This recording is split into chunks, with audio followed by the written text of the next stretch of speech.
सुप्रभात। आज मैं आपको करवाने जा रही हूँ किसान और उसके 4 पुत्र। यानी कि एक किसान होता है, उसके 4 पुत्र होते हैं और किसान क्या हो जाता है, बीमार हो जाता है। लेकिन जो उनके जो चारों पुत्र थे वो बहुत लालची थे, निठल्ले थे, काम नहीं करते थे।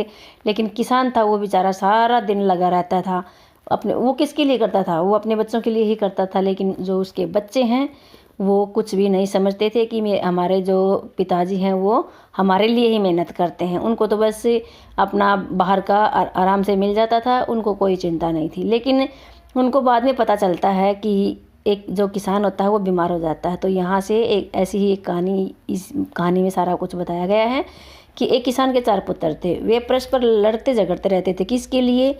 वो धन के लिए। किसान यह देखकर किसान यह देखकर बड़ा दुखी होता था।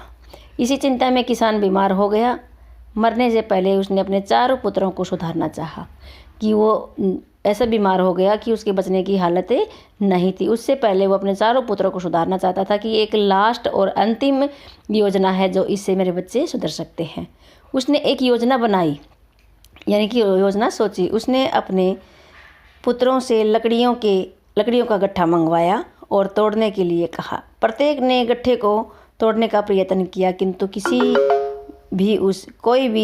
से भी वो गट्ठा नहीं टूटा।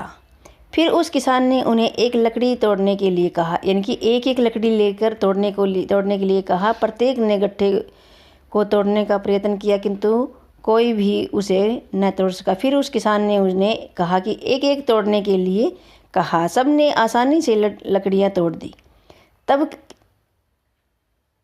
तब किसान ने उन्हें समझाया कि यदि तुम गट्ठे की तरह मिलकर रहोगे चारों भाई, तो तुम्हें कोई भी हानि नहीं पहुंचा सकेगा। यदि अलग अलग रहोगे तो शत्रु तुम्हें हानि पहुंचाएगा, तुम्हारा फ़ायदा उठाएगा। तो किसान ने फिर उन्होंने अपने क्या किया कि उन जो बच्चे थे, उसके 4 पुत्र थे, उन्होंने अपने पिता से प्रण ले लिया कि हम चारों भाई कभी भी आपस में नहीं लड़ेंगे झगड़ेंगे और सारे एक साथ रहेंगे। तो ये थी एक किसान और उसके 4 पुत्रों की कहानी। बहुत ही ज्ञानवर्धक कहानी है। ऐसी कहानियाँ बच्चों आप सुनते रहा करो। मैं भी आपके यहाँ इस मेरे चैनल पर आपके लिए ये कहानियाँ डालती रहूँगी। अगर आपको वीडियो अच्छी लगी हो तो लाइक एंड सब्सक्राइब करें, बेल आइकन दबाएं।